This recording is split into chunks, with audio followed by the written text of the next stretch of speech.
ဆိုရင်နောက်မှထိုးကြဆိုတဲ့ရန်ဒီကိုမမတွေလိုချင်တဲ့အရာတွေတကယ်လိုအပ်နေတဲ့အရာတွေရသခင်ကပြည့်စုံစေပဲနေပြီအာမင်အဲကြောင့်မို့ကျွန်တော်ဘဝတတာဒီနေ့ message ကတော့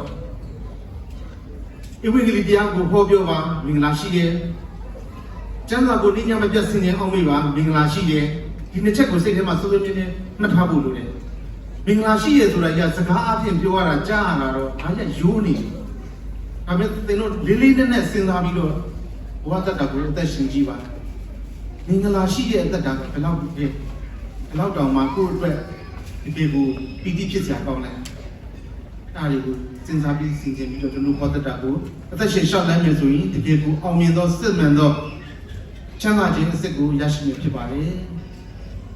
ကျွန်တော်ရွာတွေမှာဆိုရင်ဒီလိုမျိုးအေးဝေကြီးသွားတဲ့အခါဒါမျိုးအေးခွန်းနဲ့မရှိကျွန်တော်နိုင်ငံခုဆိုရမ်းပူတယ်မိကလည်းတရက်မှကျွန်တော်ရန်ကုန်မြို့တော်မှာ၄နာရီပြည့်တာဒါတော့မှအချိန်မမှန်ဘူးအရန်အလုပ်တဲ့အခါမဖြစ်မနေမိစက်တွေနှိုးရတယ်ပတ်စံတွေအရန်အလကားနေမကုန်သိမဲ့ကုန်ရတယ်အရန်ခက်ခဲတယ်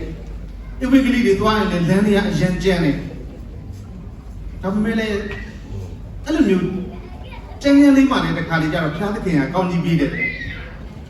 ဒီမှာလည်းဒီတိုင်းပဲညီကိုမမတွေအဲဘုံထဲမှာအေးအေးစိတ်စိတ်လေးနေပြီမဲ့လေအတိုက်ခိုက်တွေကအရင်များမယ်ဆိုတော့သိတယ်တို့အမေရိကန်နိုင်ငံသွားတဲ့ကအသင်းတော်တွေကအရင်ပွဲတကွဲပြားတွေဖြစ်နေဥပမာလူ9ယောက်တဲ့ဂီတာတစ်လုံးရှိရင်အသင်းတော်တစ်ခုထောင်လို့ထောင်အဲ့လိုတွေအများကြီးရှိတယ်အသင်းတော်တွေပွားများသွားတယ်ဆိုတာဝမ်းသာစရာဆိုပြီးပဲဒါပေမဲ့သူကအသင်းတော်နာမည်တစ်ခုအောက်မှာအများကြီးပွားသွားတယ်တွေ့ရတဲ့အခါစိတ်မကောင်းဘူးဖြစ်တယ်။ဒါကြောင့်လို့ကျွန်တော်ဘောသက်တာကဘ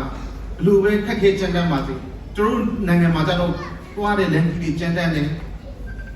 အရာရာတိုင်းညာသောအဖြစ်မလုံမလောက်ဘူး။ဒါပေမဲ့ဒီမှာကျတော့ဒီဝင်ပြီးလုပ်တဲ့အခါကျတော့ခက်ခဲမှုကပုံစံမတူဘူး။ဒါပေမဲ့လည်းခက်ခဲမှုကနေရာတိုင်းမှာရှိတယ်။ဘလို့ပဲဖြစ်ဖြစ်ကျွန်တော်တို့ဘုရားသခင်နိုင်ငံတော်ကျင့်ပြတ်မှုရတဲ့ကျွန်တော်တို့ဒစိတ်စီတာ